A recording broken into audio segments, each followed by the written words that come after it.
গাইডলাইনে বদল কমিশনের। নয়া বিএলএ গাইডলাইনে পক্ষপাতিত্বের অভিযোগ, কমিশনের বিরুদ্ধে পক্ষপাতিত্বের অভিযোগ তৃণমূলের।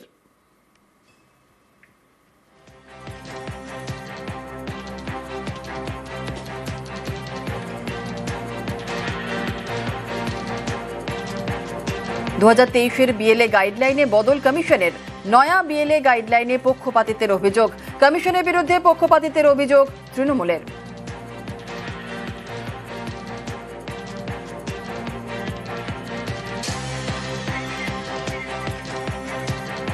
বিএলএতে সংশ্লিষ্ট বুথের ভোটার হওয়া বাধ্যতামূলক ছিল, আর 2023-এর নিয়মে বদল আনল নির্বাচন কমিশন।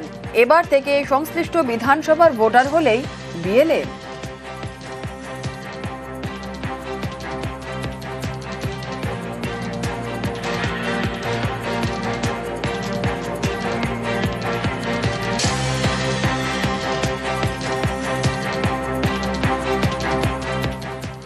তা ওনারা এই আপনাদের কাছে বিবৃতি না দিয়ে ওখানে কেন চলে যাচ্ছেন না?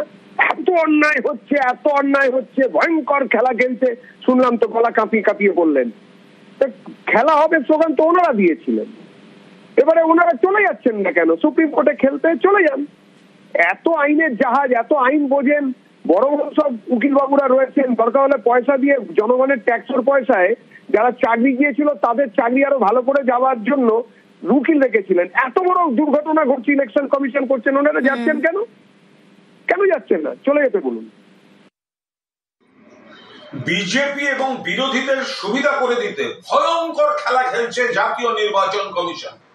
এতদিন পর্যন্ত নিয়ম ছিল বিএলএ 2 যারা হবেন তারা সেই বুথের বা সেই পার্টির হতে হবে।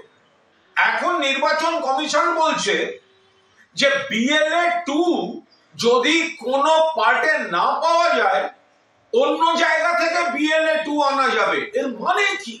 যেহেতু লোক পাচ্ছেন অর্ধেক বুথে, সেই জন্য নির্বাচন কমিশন বিজেপির কথায়, বিজেপির স্বার্থে বলছে অন্য বুথের লোক এখন যদি বিএলএ 2 না পাওয়া যায় তাহলে অন্য বাইরের লোককে এনে, অন্য বুথের লোককে এনে বিএলএ 2 করা যেতে পারে। তৃণমূল কংগ্রেসের তীব্র বিরোধিতা করছে।